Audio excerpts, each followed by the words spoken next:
Magandang hapon sa lahat ng mga kapatid na kung saan ay nakatunghay o nanonood, lalo na sa ating mga manggawa, mga pastors na connected sa School of Church Builders. Mapagpala at magandang hapon po sa bawat isa. Papasalamat po tayo sa ating mentor, mahal na mentor na nagbibigay sa atin ng opportunity na makapagbahagi ng salita ng Panginoong Diyos. At sa oras na ito, ako po ay magbabahagi ng salita ng Panginoon na pinamagatan kong Call for Transformation at meron itong subtitle na God's Tools for Transforming Us.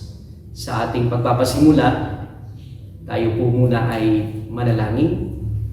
Dakilang Diyos na buhay at makapangyarihan, salamat po sa patuloy na pagbibigay mo sa amin ng pagkakataon na makapag-aral, makinig, magnilay-nilay, mag-meditate ng iyong mga salita na magbubunga ng pagpapatatag at pagpapatibay ng aming pananampalataya. Bunsod nito, we will continue to grow in our spiritual stature. This afternoon, once again, we acknowledge your presence, especially you, Holy Spirit, the great author of the Bible, our great teacher. Sa aming pong pag-aaral ng iyong salita, kailangan po namin ang pakikipisan ng iyong presensya. At ikaw po ang siyang mangusap sa buhay ng bawat isa sa amin. Pagpalain mo kami at patuloy na dalhin sa isang matatag at matibay na mga lingkod at mga anak mo, Panginoon. Maraming salamat. Lahat ng papuri, parangal at pagsamba ay tanging sa iyo lamang. Ito ang aming samot dalangin sa pangalan ng Ama, ng Anak, at ng Banal na Espiritu. Amen. Sa muli po, magandang hapon at mapagpalang hapon sa bawat isa. Ako po ay magbabahagi ng salita ng Panginoong Diyos na may pamagat na Call for Transformation with a topic na God's Tools for Transforming Us. Sa aklat ng Romans chapter 12 verse 2, ang sabi ng Panginoon ay, don't copy the behavior and customs of this world, but let God transform you into a new person by changing the way you think. Then you will learn to know God's will for you, which is good and pleasing and perfect. Sabi sa Tagalog na pagkasaling, huwag kayong makiayon sa takbo ng mundong ito. Sa halip, hayaan ninyong baguhin ng Diyos ang inyong pag-iisip upang maunawaan ninyo ang kanyang kalooban. Sa gayon, magagawa ninyo kung ano ang mabuti, kalugod-lugod at ganap na kalooban ng Diyos. Gayon din sa aklat ng 2 Corinthians chapter 3 verse 18.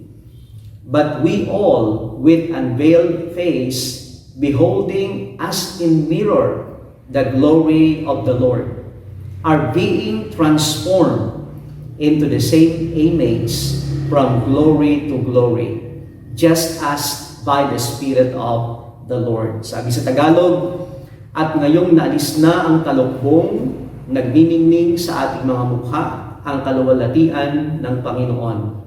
At ang kaluwalhatian iyan na nagmumula sa Panginoon na siyang Espiritu ang siyang magbabago sa atin. So take note, ang siyang magbabago sa atin mula sa isang antas ng kaluwalhatian hanggang tayo'y maging kalarawan niya. Sa Bible, there are some example of transformation. Katulad ni Simon. From Simon means son, to Peter means rock. Eka nga, from weak to strong. Makikita rin natin yung isang pagbabago ng Samaritan woman in the well, from prostitute to being an evangelist. Isa pang Bible character, no? From taker to contributor. Yan si Zacchaeus. At nagpapahayag ang Bible patungkol sa from hopelessness to joy, from immorality to living in righteousness. And Pagbabago patungkol sa from deception into truth. You know, we are called to a progressive life because our God that we serve is a progressive God. Eka nga, becoming more like Christ. So, ang Panginoong Diyos ay umaasa na patuloy tayong lalago at uusad. The Lord wants us to continue to grow into a mature or maturer state. Eka nga, from one dimension to another dimension.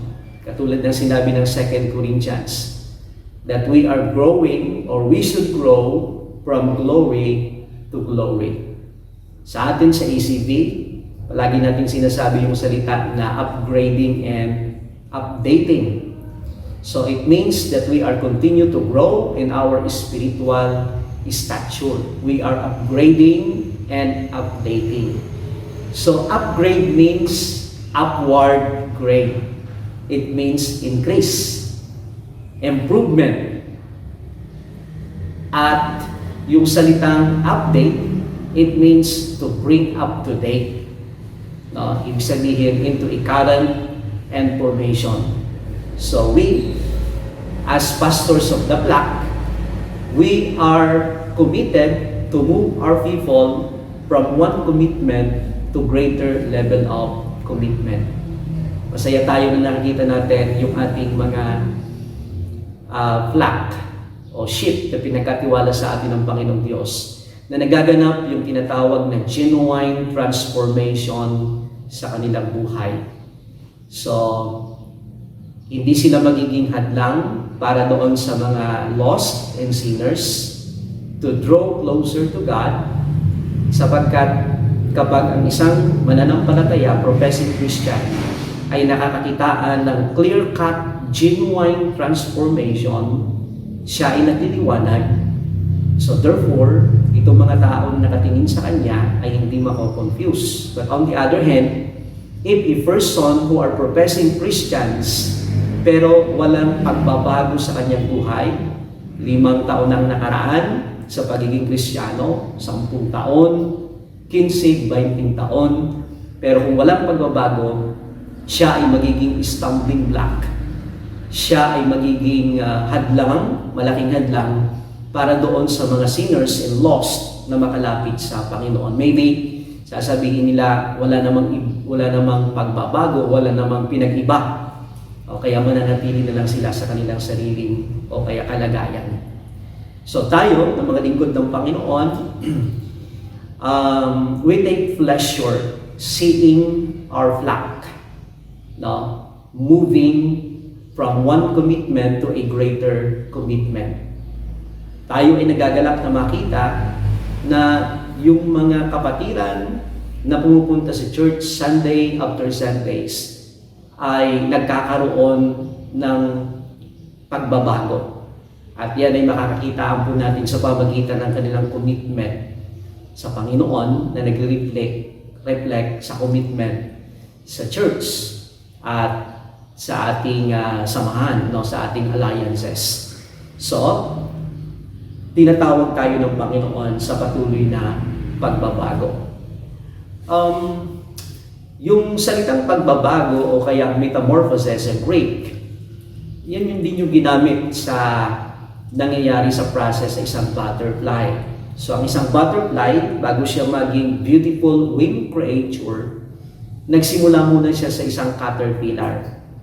Naalala ko yung isang kwento sa textbook noong elementary pa ako na merong isang uod at ang uod na ito ay unwelcome sa mga halaman hanggat sa isang halaman ang tumanggap sa kanya. I think guyabano yon. Dumating ang punto na siya ay naging cocoon.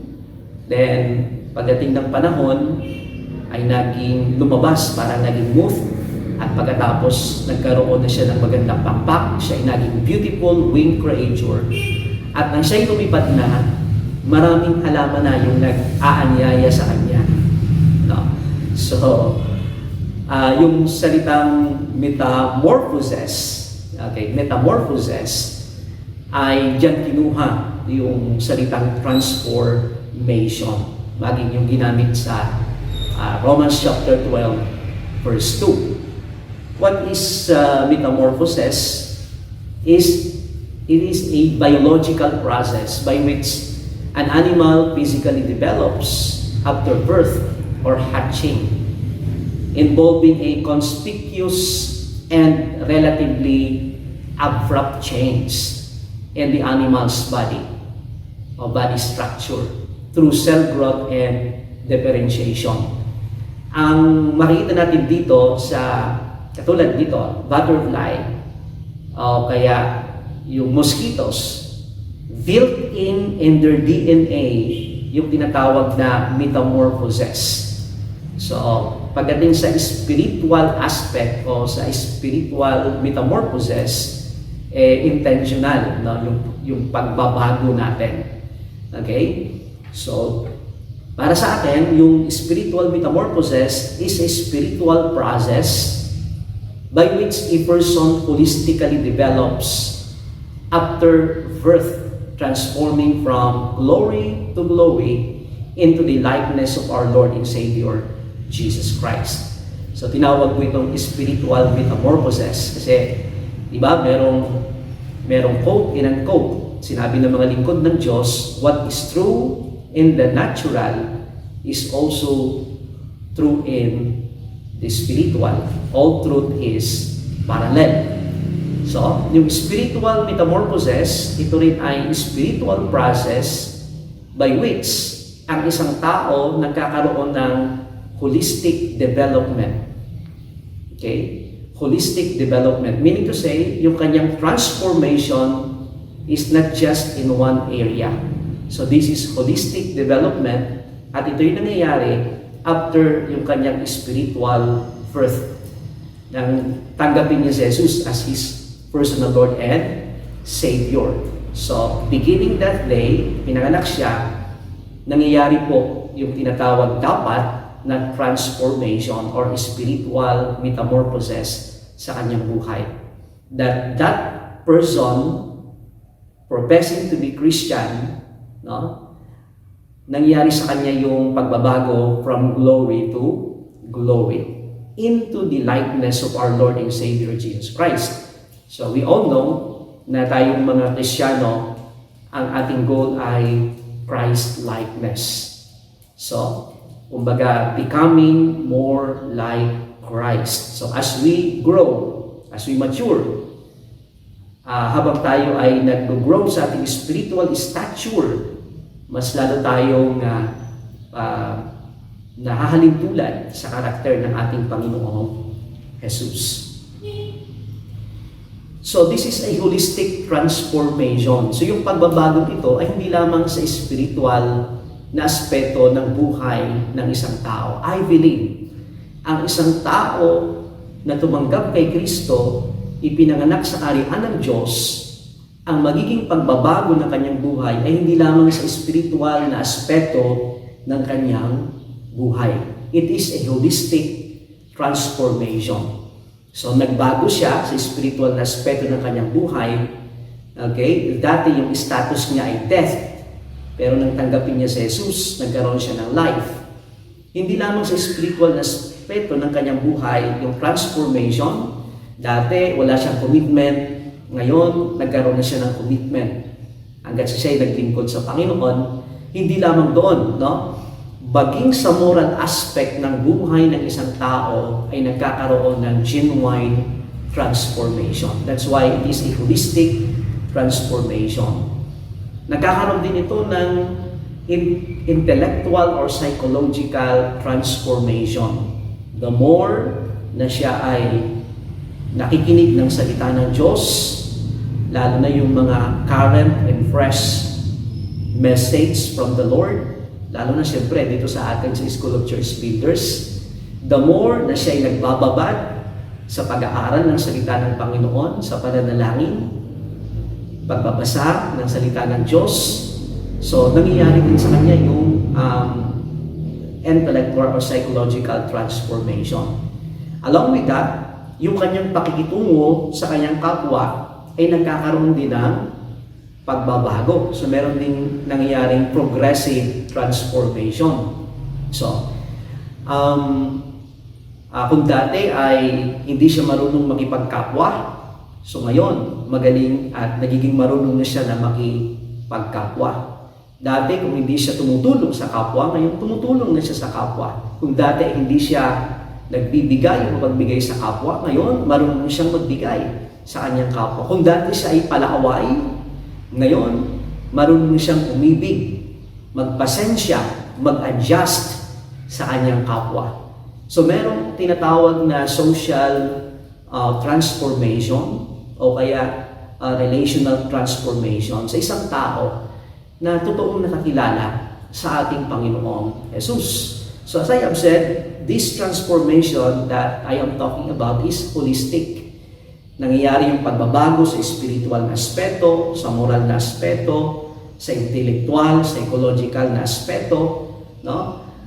Balikan ko sa intellectual na aspeto because God is the source of wisdom, knowledge, and understanding. Mas tumalawak yung kanyang pangunawa sa buhay. Nagkakaroon siya ng mas makalangit na pananaw at mas tumatanggap siya ng mga karunungan na nagbubuhat sa ating Panginoong Diyos. Na bunsod nito, mas na-access niya ngayon yung pagpapala, grasya ng Panginoong Diyos sapagkat pinupuno siya ng wisdom. Let's say for example, nagkakaroon siya ng wisdom or power to get wealth. So this transformation is holistic. Merong nangyayari sa spiritual na aspeto, sa moral aspect, sa intellectual, psychological, social or relational aspect, as well as this transformation as also may kinalaman sa kanyang economic aspect or financial aspect ng pagbabago. So kung noong nakakilala siya sa Panginoon ay yung kalidad ng kanyang buhay, no, especially sa economic aspect ay mababa, ngayong siya ay nakakilala sa Panginoon at nakita na siya ay anak ng Diyos, he belongs to the kingdom of God, at napag-aralan niya, nalaman niya sa intellectual aspect niya na merong mga principles that operates in the kingdom of God, at kapag yun ay isinagawa niya, wow, ma-access niya yung economy sa kingdom ng ating Panginoong Diyos. So, therefore, yung transformation na ito ay merong kinalaman at merong nagaganap na pagbabago doon sa economic or financial aspect ng isang mananampalataya. Katulad ng maraming lingkod ng Panginoon Diyos na nagsasabi na hindi mo kasalanan kung ikaw ay pinanganak na mahirap. Pero kapag ikaw ay namatay na mahirap pa, kasalanan mo na yon. So I believe this transformation na kung saan doon tayo tinatawag ng Panginoong Diyos ay transformation sa lahat ng aspeto ng buhay natin. So it is not just in the aspect of spiritual o kaya moral aspect ng ating buhay, but it talks about yung kabuuan ng buhay ng isang tao. Doon tayo tinatawag ng Panginoong Diyos sa pagbabago at patuloy na pagbabago. Now, ano yung tools ng Panginoong Diyos para maranasan natin ang pagbabago? Sa aking ibabahagi na ito, I have choose only because I believe marami pong tools ng Panginoon na ginagamit niya para sa ating pagbabago. But I intentionally select 3 lang. No? At sa ngayon, unahin ko po ito is none other than one of the tools na ginagamit ng Panginoong Diyos in transforming us or transforming people ay walang iba kung hindi ang kanyang salita, His Word, the Bible. Alam nyo, maraming ding mga taong kilala sa buong mundo ang nagbigay pugay sa salita ng Panginoong Diyos.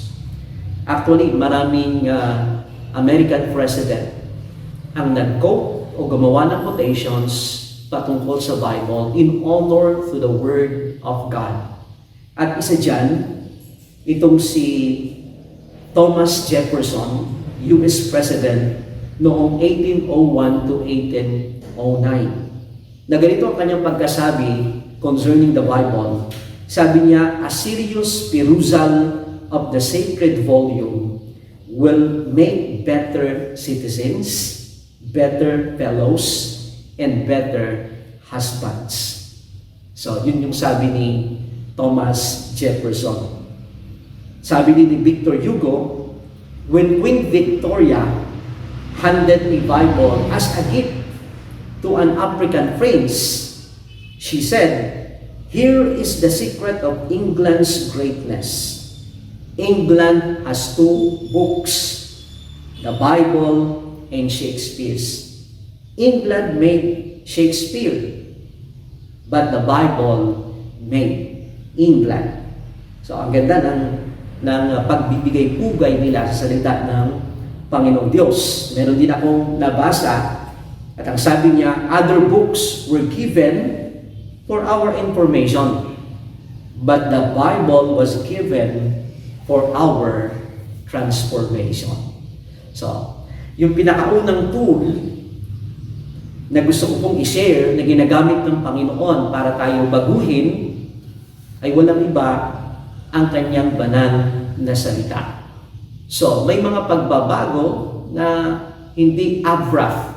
I think it depends upon doon sa pagtanggap ng tao sa salita ng Diyos at kung paano niya ito sinusunod at sinapamuhay. So, doon nangyayari yung kanyang transformation. Naalala ko yung isang kwento kasi gusto ng iba mabilisang transformation. No? Merong isang mag-anak na galing sa isang rurok na lugar at sila ay pumunta sa isang syudad for the first time. So, pagbaba nila, may nakita sa isang napakalaking building at nauna yung ama at yung kanyang mga anak. Pagpasok nila, umarap sila sa isang pinto. At pagkatapos, habang sila ay nakatayo, kitang-kita noong ama na mayroong pumasok na isang matanda. Pagtapat niya doon sa pinto, bumukas, pumasok yung isang matanda. After how many seconds, bumukas yung pinto at ang lumabas ay a gorgeous, beautiful lady. Ang sabi ng ama sa kanyang mga anak, dalian nyo, kunin nyo ang mama nyo at ipasok natin sa pintuang ito. Okay. So, napakarami. Ang gusto ng iba ay abrupt yung transformation. But I believe na yung pagbabago ng isang tao nakadepende sa kanyang pagsunod, pagtanggap, pagsunod sa salita ng Panginoong Diyos. Doon magaganap yung pagbabago at doon nakabase yung gaano mang kabilis yung pagbabago ng kanyang buhay. Kasi isang ginagamit ng Panginoong Diyos para baguhin tayo at patuloy tayong baguhin ay walang ibang salita ng Panginoon. At ang salita ng Panginoong Diyos ay ginagamit ng Panginoong Diyos hindi lamang doon sa mga kakakilala pa lang sa Panginoon, yung mga newborn spiritual baby in the kingdom of God.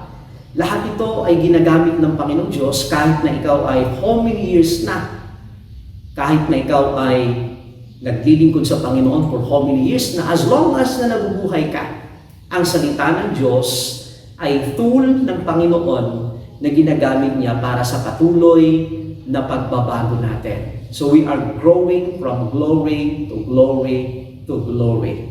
So we are moving from a mature to a more mature or maturer state. Yun yung, at ang ginagamit ng Panginoong Diyos, anumang pong status ng ating spiritual na buhay, anumang dimension ang meron na tayo na naabot, ang patuloy na ginagamit ng Panginoong Diyos para sa progressive na transformation ng ating buhay ay walang iba ang kanyang banal na salita.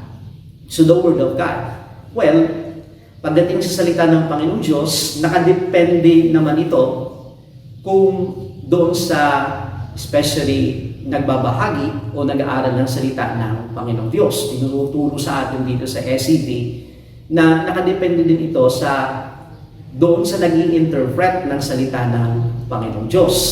Kasi meron tayong tinatawag na dead move, no? So kung ang naging interpret ng salita ng Panginoong Diyos ay kasali doon sa movement ng dead move, so siguro hindi natin makitaan ng mas mabilis na pagbabago. Tinuro din sa atin, meron din tinatawag na past move, okay? Nakaraan ng pagkilos ng Panginoon.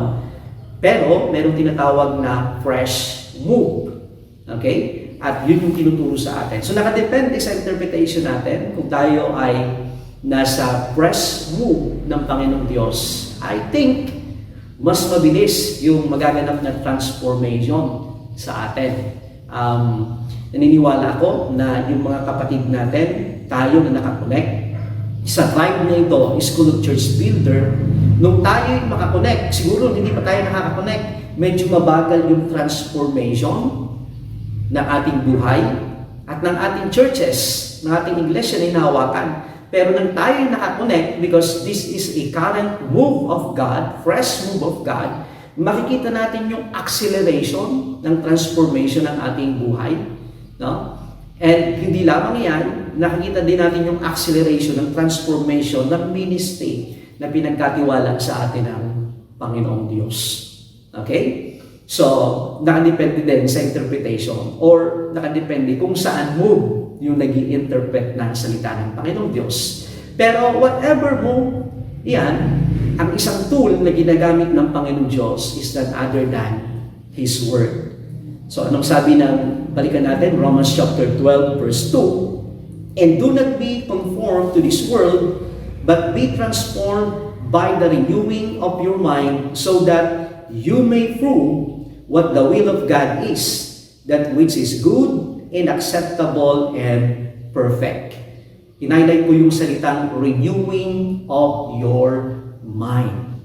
So doon tayo nagkakaroon ng pagbabago sa pamagitan ng pagbabago din ng ating pag-iisip. You know, Paul said that spiritual metamorphosis is accomplished by the renewing of our mind. Yung spiritual metamorphosis ay nagaganap sa pamagitan ng pagbabago ng ating kaisipan. And the word renewing also means renovation. It also means renovation. At ano yung magre-renew? Ano yung magre-renovate ng ating kaisipan? So, when we say renovation, think of a house. No? Think of a house, because the word renew, no, the word renewing also means renovation. At pagdating sa renovation, ang madaling ilustrasyon dyan ay yung bahay. Nakapanood ako ng isang reality TV series na ang pamagat niya ay Extreme Makeover. Ang ginagawa nila, nagsiselect sila ng family na matutulungan. So, minsan ay meron silang napili na isang pamilya at itong pamilyang ito ay hirap sa economic aspect ng kanyang buhay sapagkat maliit pa lamang yung mga bata na iwan sa kanya, 4 na bata, maliit pa lamang, namatay yung kanyang asawang lalaki. So itong babae, itong ina ay isang teacher, itinaguyod niya yung kanyang mga anak. Siya yung nagpalaki sa kanyang mga anak. Pero before pamamatay, yung kanyang asawa, na-acquire nila yung isang bahay na ito. Meron akong picture. Kaya lang, sapagkat isa siya na bumubuhay sa kanyang 4 na anak, so nahirapan siya na ipaayos yung kanyang bahay. Ito yung kanilang bahay before. Itong Extreme Makeover na reality TV series, ang ginagawa nila, kapag nakaselect sila ng family, ititreat nila yung family for a vacation. So, in other words, yung kanilang pamilya, yung pamilya na kanilang napili, dadali nila sa isang lugar para magbakasyon habang nire-renovate nila yung bahay ng pamilyang yaon.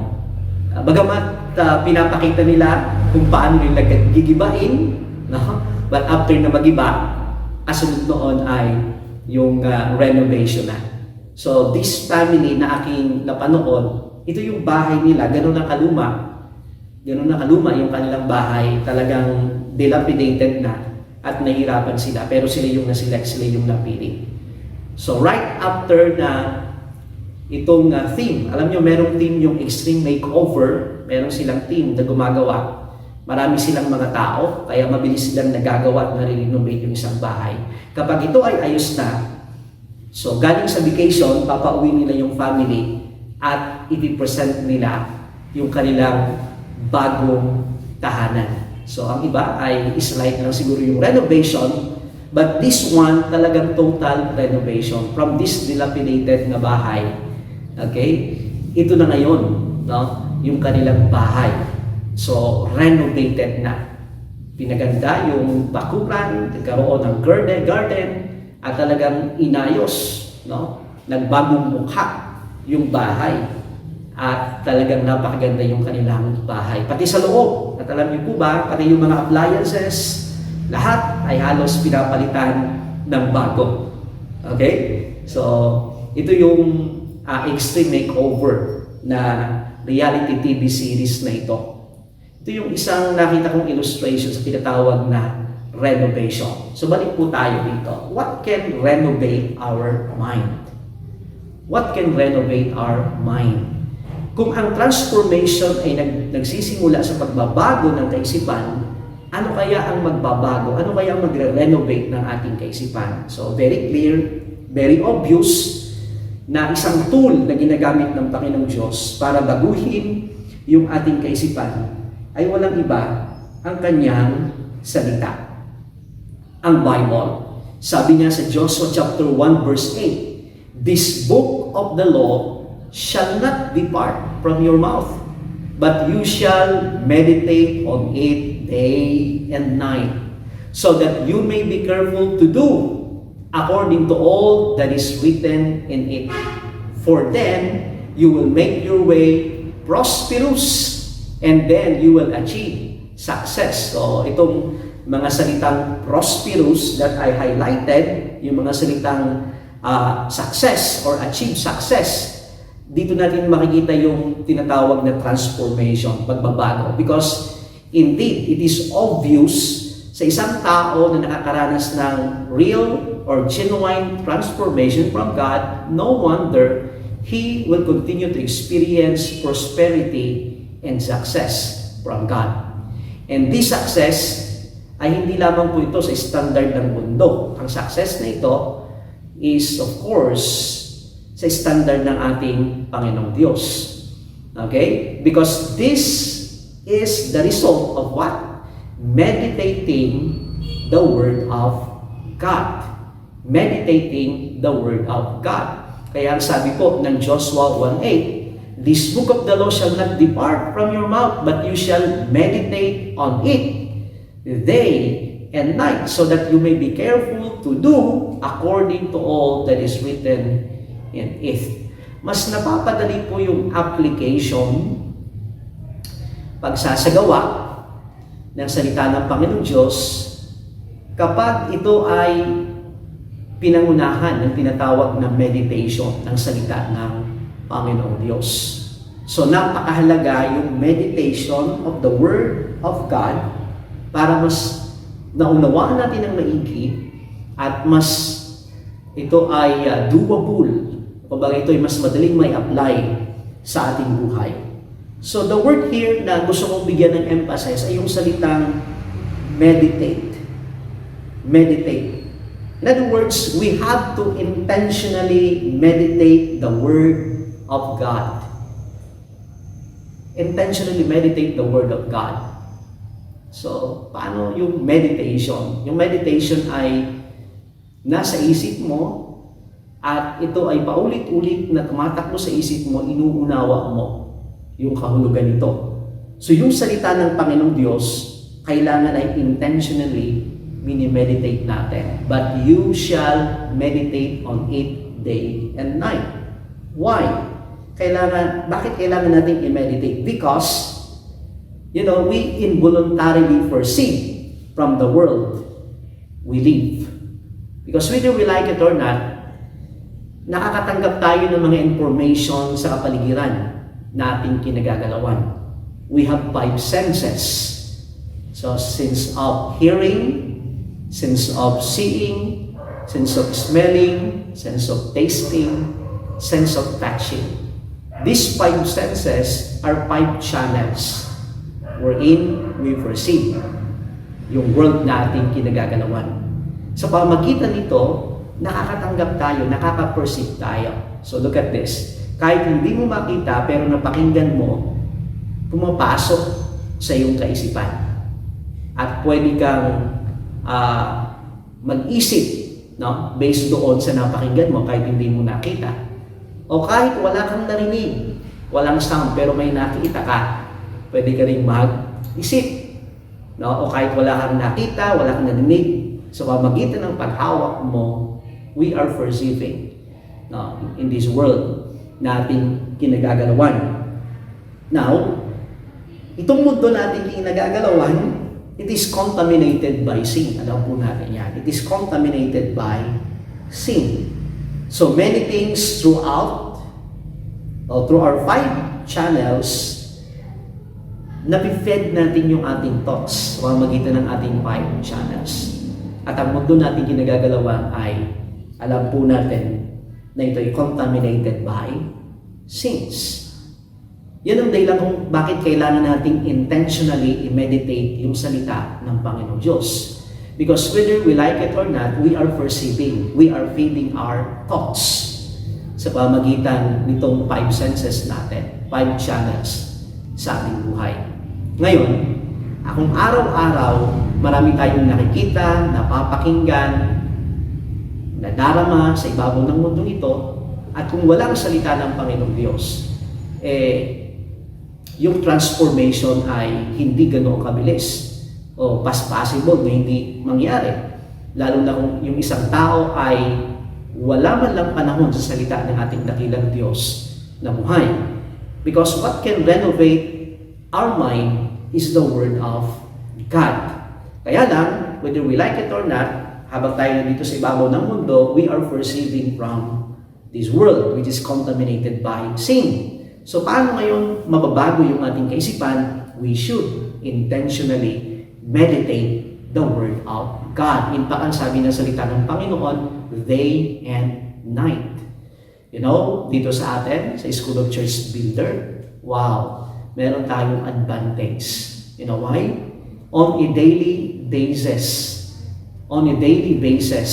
nakakapakinig tayo ng fresh current Word of God na nagiging dahilan para tumanggap po tayo ng mga salita ng Panginoong Diyos. No? And because of this, nasa patuloy tayo na pag-meditate ng salita ng ating dakilang Diyos na buhay. No? Kaya anong mangyayari? It will continue to renovate our mind at it will lead us to prosperity and to achieve more success in this life. So, yung ginagamit ng Panginoong Diyos is none other than His Word. So, meditate is to think quietly about and continuously. Magnilay-nilay, magmuni-muni, magbulay-bulay, magdili-dili. Meditate means to think well. O sabi sa Tagalog, maglining, to think well on. Meditate means to reflect, maghunos-dili, magwari-wari. So yan yung ginagawa natin sa salita ng Panginoon. In the purpose of meditation of God's Word ay ano? Sabi sa Joshua 1:8, so that you may be careful to do according to all that is written in it. According to all that is written in it. So that you may be careful to do. After meditation of the Word of God, so mas nagiging malinaw sa atin yung salita ng Panginoon, mas nakita natin yung tinatawag na gains of the Word of God. Mga pakinabang salita ng Panginoon kapag isip na pamuhay natin. So therefore, ano nangyayari sa atin? We are compelled to apply the Word of God na ating napakinggan. Okay? So that is the purpose of meditation, so that you may be careful to do according to all that is written in it. Now, the transformation resulted from the meditation of the Word of God. Ano yun? For then, you will make your way prosperous. And then, you will achieve success. So dito natin makikita yung tinatawag na konkretong evidence ng transformation sa isang mananampalataya. Sabi ng isang American atheist poet na si Ralph Waldo Emerson, sabi niya, sow a thought and you reap an act. Sow an act and you reap a habit. Sow a habit and you reap a character. Sow a character and you reap a destiny. So to cut it short, ang destiny ng isang tao nagsisimula sa kanyang thought. Kaya napakahalaga ng thought line ng isang tao. So ngayon, napakalaking advantage kung ang thought line ng isang tao ay rooted and grounded ng salita ng Panginoon. Because if yung thought life ng isang tao ay grounded ng salita ng Panginoon, wow, magiging napakaganda ng kanyang destiny. So yung destiny ay hindi lang basta nangyari, hindi lang basta narating, ito ay nagsimula muna sa kaisipan na in-entertain ng isang tao. That is according to Ralph Waldo Emerson. So, right thinking, napakahalaga ng tamang pag-iisip because right thinking changes your feelings. Okay? Tamang pag-iisip, tamang pakiramdam. Kaya kung ang salita ng Diyos nasa ating puso't kaisipan, tamang pag-iisip yan, therefore magkakaroon tayo ng tamang pakiramdam. Which changes your actions, positive actions, which ultimately has the potential to change your life. Okay? So, it all begins sa right thinking, tamang pag-iisip. Okay? At ang tamang pag-iisip ay alam po natin, ito ay resulta ng salita ng Diyos na ating tinatanggap, na ating pinagbubulay-bulayan, na ating napapakinggan at pinagbubulay-bulayan. Okay? So, sabi nga ng Proverbs 23:7a, for as he thinks within himself, so he is. For as he thinks within himself, so he is. So, kung ano yung iniisip niya, yun yung magiging siya. Kaya napakahalaga ng kaisipan ng isang tao. So, therefore, if that's the case, na yung destiny natin at yung pagiging tao natin, kung anong klaseng tao ay nagsisimula sa ating pag-iisip, therefore, napakahalaga na i-filter natin yung ating kaisipan. We need to filter our thoughts. We need to filter our thoughts. Ika nga, filter before your mind entertain. So, filter before your mind entertain. Meron po akong dalawang aquarium. Meron kaming dalawang aquarium sa bahay. At meron kaming 4 na isda. At yung aquarium ay meron po siyang filter sapagkat doon sa filter na yon ay sineseparate niya yung dirt. At saka pagdaan doon sa filter, magiging malinis yung tubig. So alam nyo, kung wala akong filter, siguro every week magpapalit ako ng tubig sa aquarium at mahirap magpalit ng tubig sa aquarium. No? Pero dahil sa merong filter, siniseparate nito yung dirt at babalik yung tubig, malinis na yung tubig. Ako po ay pwedeng magpalit ng tubig kahit ng 2 buwan.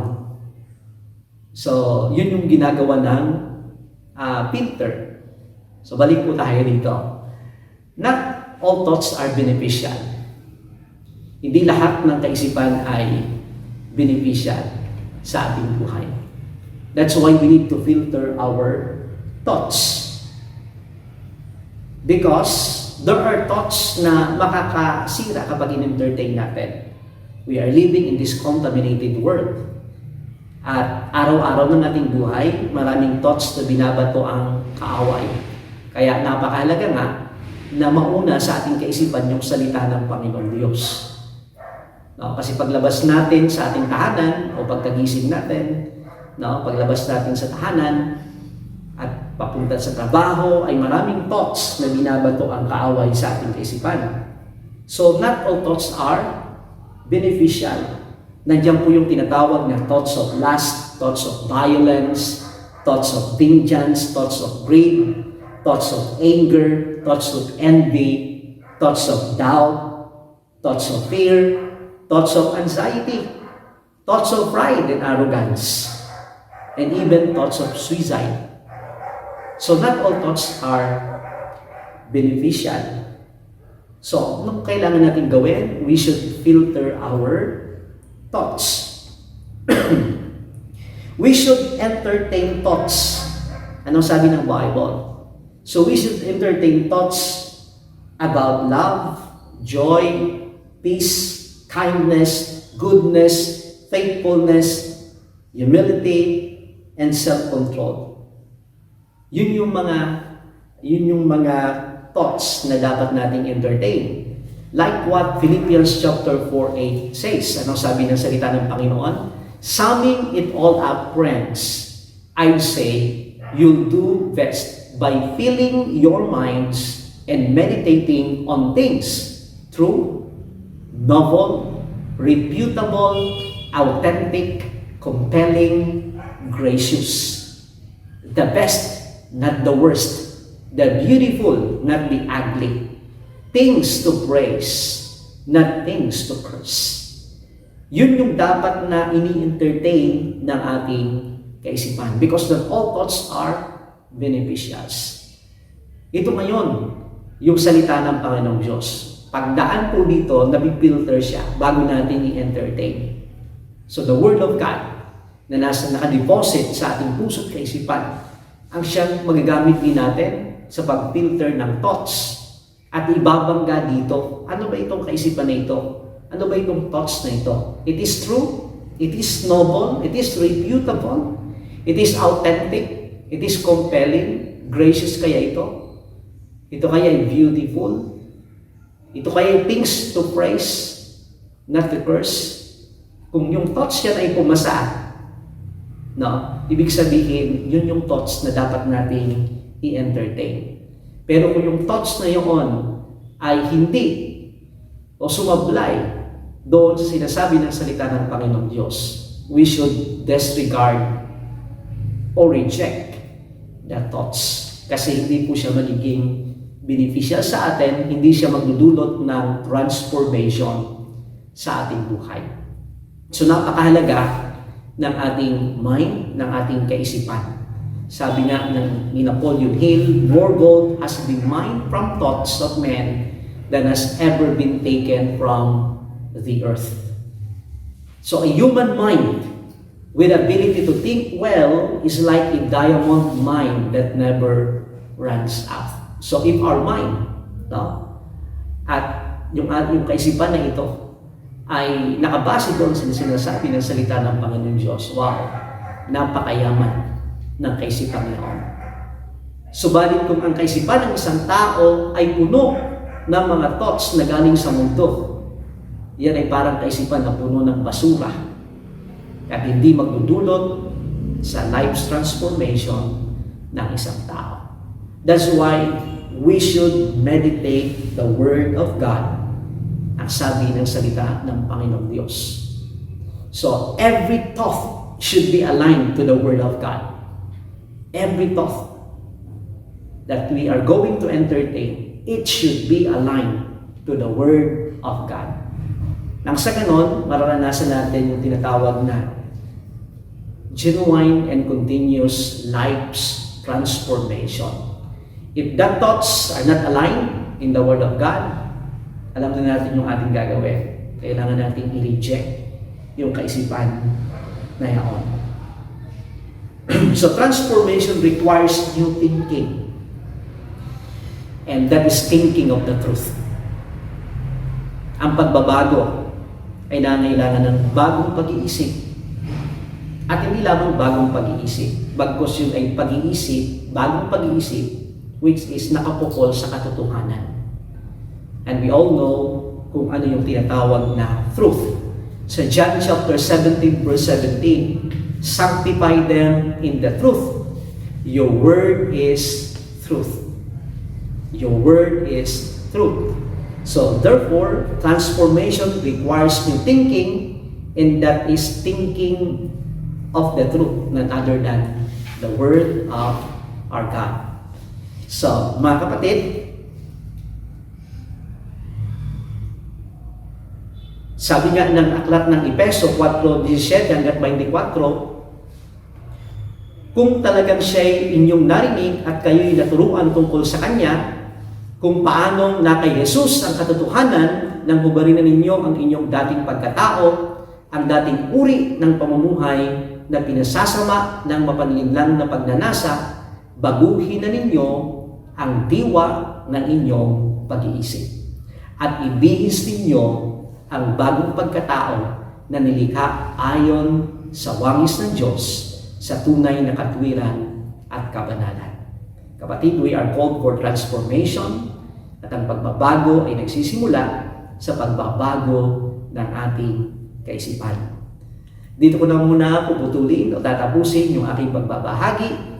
So marahil ay magkakaroon po ito ng another part para may pagpatuloy natin. Tayo po ay manalangin sa muli. Panginoon, marami pong salamat sapagkat gusto mo ng aming buhay ay progressive, increasing, upgrading, updating. Gusto mo po, Panginoong Diyos, that we will continue to grow in our spiritual stature. That we will continue, Lord God, to grow in our wisdom, knowledge, and understanding, and also in favor of God and in favor of men. Thank you, Lord God, for your word na ginagamit mong tool to transform us, O God. Ano man pong dimension o saan naman kaming dimension, ang salita mo, Panginoong Diyos, ay matalas at matibay para patuloy kaming dalhin sa mas patuloy na pagbabago. At sa bawat dimension na aming kinilalagyan, ay meron ka pong mga salita na magdadala sa amin sa mas mataas pang dimension ng pagbabago. Lord, marami pong sa iyong mga salita na aming sama-sama na pag-aralan. Patuloy po ito na gamitin sa aming mga buhay. Help us also, O God, to filter our thoughts, Panginoon, that we should not entertain all thoughts because not all thoughts are beneficial. So, lahat po dapat na thoughts na entertain po namin are aligned sa iyong banal na salita. Because kapag ito'y aligned sa iyong salita, guaranteed, patuloy na magaganap sa amin ang life's transformation. Marami pong salamat. Pagpalain mo po lahat ng iyong mga anak. Ingatan mo po araw-araw. Maraming salamat. Ito ang aming panalangin sa pangalan ni Jesus. Amen.